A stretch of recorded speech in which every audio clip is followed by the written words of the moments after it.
but there isn't any tea in it. Well,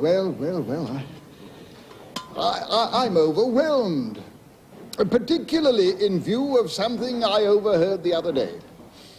I happened to be spending half an hour seated on Mount Olympus, otherwise known as Spyglass Hill.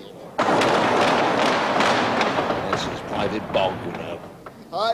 I was quietly minding my own business when I heard a voice I knew very well. No names in this story, but he recognized himself. I managed to screw 10 bob out of the pater for old Algy's farewell present. I kept 5 shillings for myself and gave 5 into Grierson, who said I was a very generous chap and gave me a toffee. So, if the owner of that voice cares to come over to the old rectory any Sunday afternoon, I shall give him a cup of tea out of this splendid teapot, and he can give me the 5 bob he owes me.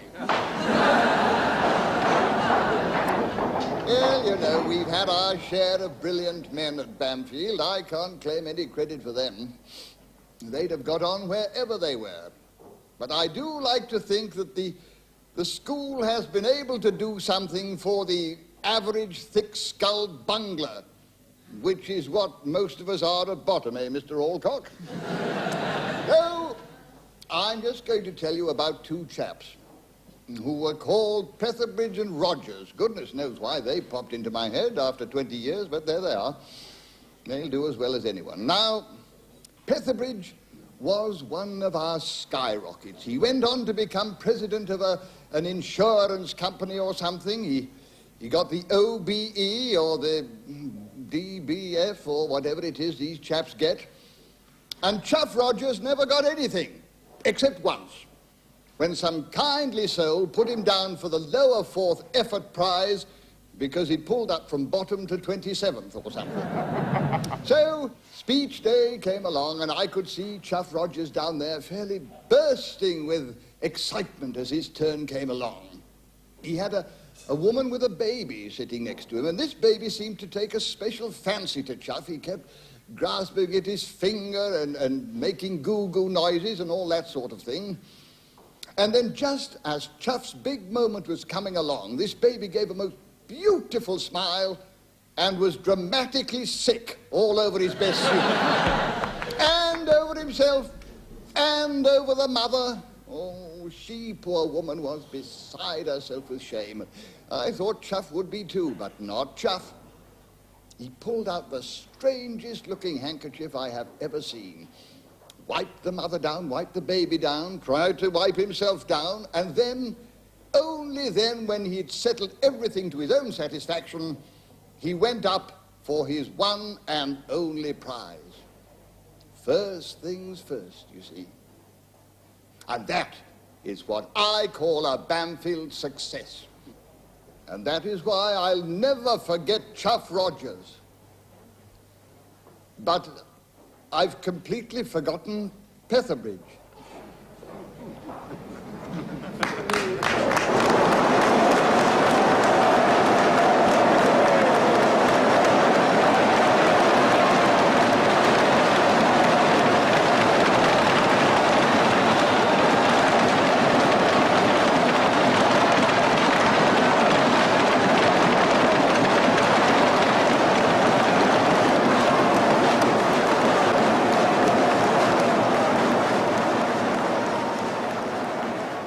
Latrines?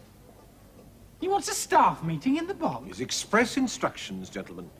The senior staff to meet the headmaster at 10 a.m. in the old school latrines.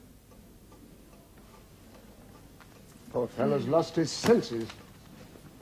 Go back and tell him we're schoolmasters, not plumbers. It did seem perfectly serious. Oh, well, it's original. You must give him that. A lot of water's been passed since my last visit, though. What can the man want? Well, whatever it is, it must be something pretty fundamental. Carter, you're making jokes again. I don't like the way things are going at all.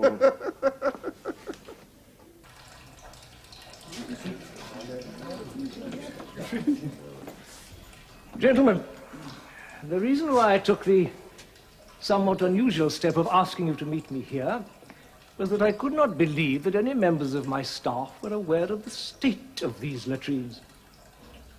It is my belief that the moral tone of a school is often most clearly reflected in its sanitary institutions, and what I've seen here today has shocked and disgusted me more than I can say.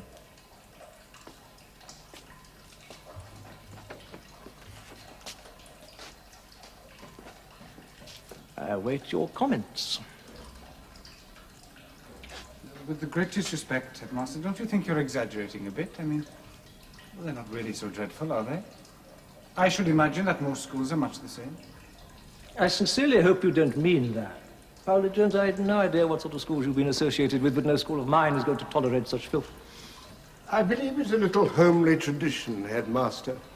One place in the school where even the most lowly can make his mark. If they can immortalize themselves here, they'll leave the rest of the walls alone.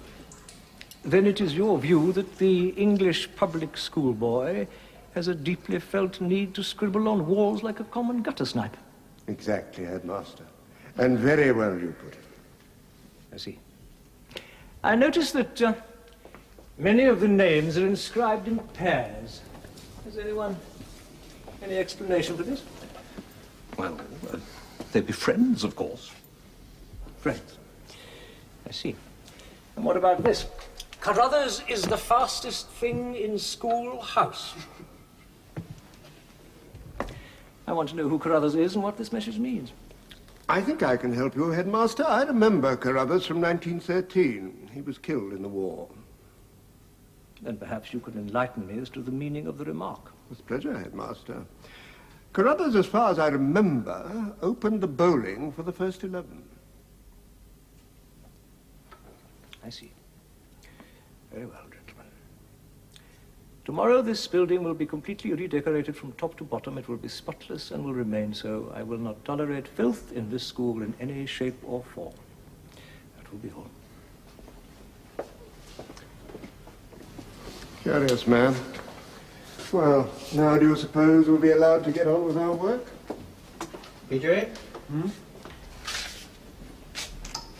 Seems a shame, no, isn't it?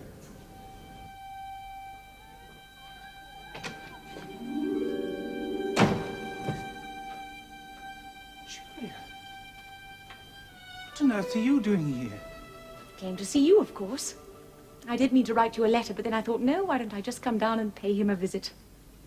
How did you find it? Well, David, I used to work here, remember? All I had to do was ask for Mr. Powlett Jones' house. Who did you ask? Some boy. I expect he thought I was somebody's mother. Oh, you don't look in the least like anyone's mother. Oh, dear.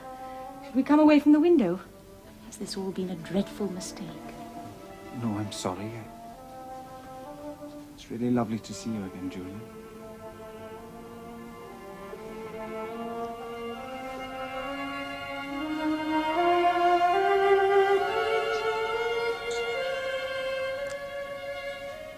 Oh, dear. I have never been terribly good at knowing what's the done thing. What do you mean? I'll tell you later. Would you like to dine in hall tonight? It could easily be arranged. I just have to send someone. I'm afraid all I can offer you is whiskey and